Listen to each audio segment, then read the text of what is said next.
In the mist-cloaked village of Varden, where the mountains rose like silent watchers and the forests whispered ancient secrets, people whispered of beings that were rarely seen and even less understood.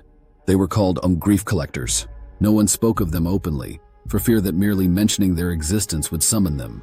But the stories were always there, passed down in hushed tones from one generation to the next. It was said that when grief became unbearable, when sorrow threatened to consume you entirely, there was a way to be free. You could seek out the grief collectors, and they would take your pain away. For those who had lost too much, the promise of relief was impossible to resist. But what the stories didn't tell was that the price for such freedom was far steeper than any could imagine. Orren had heard the legends all his life, sitting by his grandmother's hearth as she knitted by the fire. She was an old woman, her hands gnarled from years of work, her voice soft but firm. "Don't ever seek them out," she had warned him many times, her eyes dark with some unspoken sorrow. "They don't just take your grief, boy. They take a piece of you with it. And when they do, you lose more than your pain." As a child, Orren hadn't understood. The grief collectors were nothing more than old tales to frighten children into confronting their emotions. But now, as a man in his 30s, sitting alone in his cold, empty cottage, Orren understood far too well. It had been 2 years since his wife Leah had died. The sickness had come swiftly, sweeping through the village, taking lives with a cruel efficiency.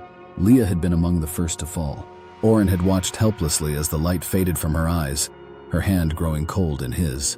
And then she was gone, leaving him with a hollow, gnawing pain that tore at him day after day. He had tried to carry on, to live with the grief as best he could. But it wasn't just the sadness, it was the absence. Leah had been the love of his life, and now, without her, the world felt like a barren wasteland. Every corner of their cottage reminded him of her laugh, her smile, the way she would hum softly while tending to the fire. It was unbearable. But lately, something had changed. The grief, which had once been overwhelming, had started to fade. Not in the way grief sometimes softens with time, but in a much darker, more unsettling way. At first, Orren had welcomed the relief, thinking perhaps it was a sign that he was finally healing. But soon, he realized something far worse was happening. The memories of Leah, the very things that had caused him so much pain, were slipping away. He could no longer remember the exact sound of her voice, or the way her eyes sparkled when she laughed. Even her face, once so clear in his mind, had begun to blur, and with the fading memories came something else.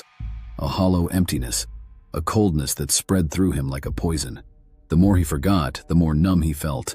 And that was when the whispers began. "They can take it all away," the voice in his mind murmured, insistent and soft.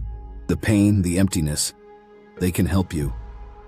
Orren tried to ignore it, tried to push the thoughts away, but the temptation grew stronger every day. He remembered his grandmother's warnings, the cryptic words she had spoken all those years ago. "When the fire no longer burns and the stars no longer shine, you'll know what to do." But what did that mean? What had she been trying to tell him? One night, after yet another stretch of sleepless hours staring into the darkness, Orren made a decision. He would find the grief collectors. If they had taken his grief, if they were the reason for this emptiness, then he needed to understand what they were. He needed to know what they had done to him. The journey took him deep into the mountains, far beyond the edges of Varden, where few dared to venture. The path was narrow and treacherous, winding through dense forests and steep cliffs. The higher he climbed, the colder it became, and soon the mist was so thick that he could barely see a few feet in front of him. But the whispers guided him, leading him deeper into the heart of the mountains. After hours of climbing, he reached a narrow, hidden trail that led into a dense, ancient forest. The trees here were unlike anything he had ever seen, tall and gnarled, their branches twisting in strange, unnatural patterns. The air was thick with an oppressive stillness, and the ground beneath his feet seemed to pulse with some unseen energy. Then, through the trees, he saw them. At first, they were little more than shadows, dark figures moving silently through the mist. But as Orren crept closer, hiding behind a large rock, he saw them for what they truly were. The key grief collectors. There were 3 of them, dressed in flowing black robes that seemed to shimmer in the faint light.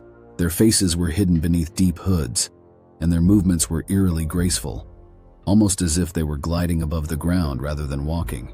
In front of them stood a massive crystal, pulsating with an eerie, sickly light. Orren watched, frozen with a mix of horror and fascination. as one of the collectors reached into its cloak and withdrew a dark, writhing mass. Grief, twisted and blackened.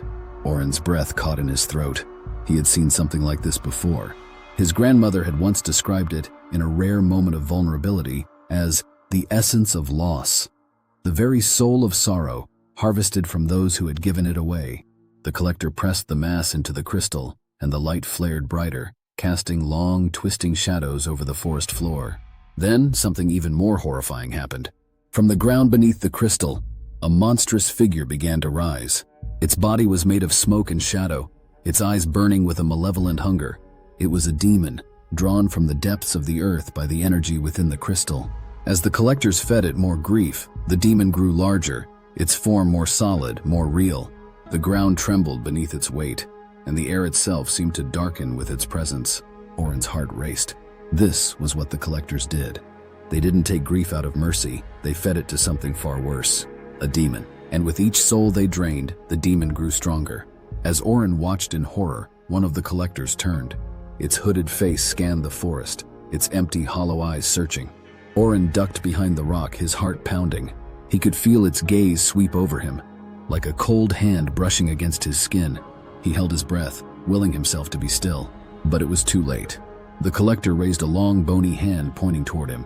The other two collectors turned in unison, their movements unnervingly smooth, their dark forms gliding toward him. Orren's body froze with fear as the air around him grew colder, thicker, almost suffocating. Before he could move, icy hands gripped his arms, pulling him from his hiding place.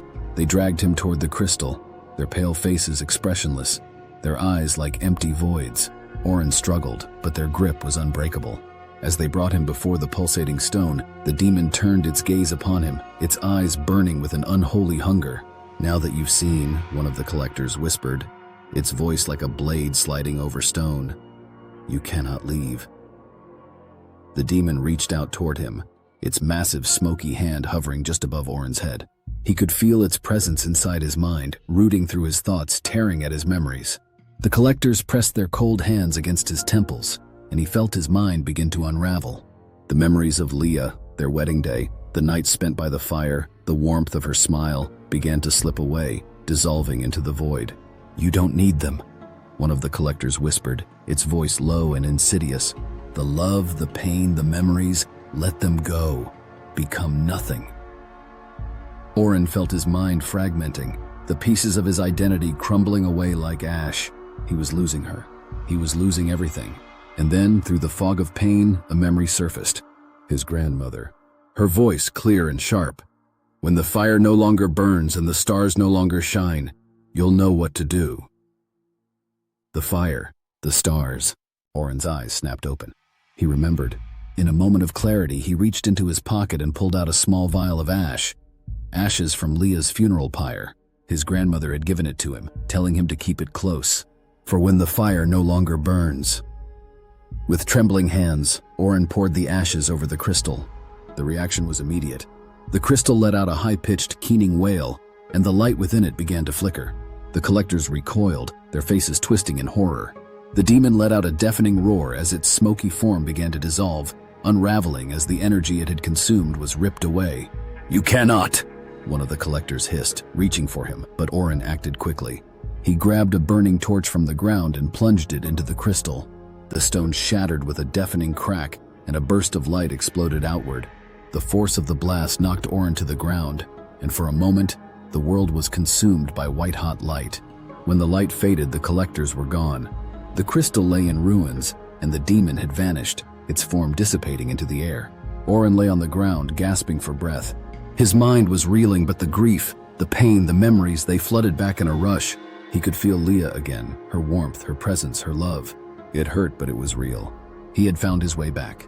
When Orren returned to Varden, he went straight to his grandmother's cottage. She was waiting for him, sitting by the fire as if she had known all along that he would come. "You've destroyed it, haven't you?" she asked softly, not looking up from the fire. Orren nodded, his throat tight with emotion. "What was it?" he asked, his voice hoarse. "What were they?" His grandmother sighed, her shoulders slumping as though a great weight had been lifted. "The grief collectors are not what they seem," she said quietly. "They feed on the sorrow of others, but it is not out of mercy. They gather grief for the demon they serve, feeding it the pain of those who give it away. And the more they collect, the more powerful it becomes. Orren's heart ached as he listened, the full weight of what he had seen crashing over him. "You knew," he said softly. "You gave me the ashes because you knew I would go to them." She nodded, her eyes shining with tears. "I had to, Orren. I knew you would seek them out one day. I was once like them, one of the collectors, but I escaped. I found a way to leave them, but I paid a price. For every soul I took grief from, I felt their pain tenfold. I have lived with that weight for decades, carrying the grief of hundreds. But when you destroyed the demon, you freed me from that curse." Orren's eyes widened. His grandmother, once a grief collector, now a broken woman who had borne the pain of others for years. He had freed her from the unimaginable burden she had carried. Tears streamed down her face, but for the first time in years, there was peace in her eyes. "You've saved us all," she whispered, "and for that, I thank you." As the fire crackled in the hearth, Orren sat beside her, his heart heavy but whole. Grief was not something to be feared or given away. It was the price of love, the proof that life had meaning. It was painful, but it was real. And now, with the demon destroyed, the people of Varden would be free to carry that burden as they should. Heavy, painful, but theirs, forever.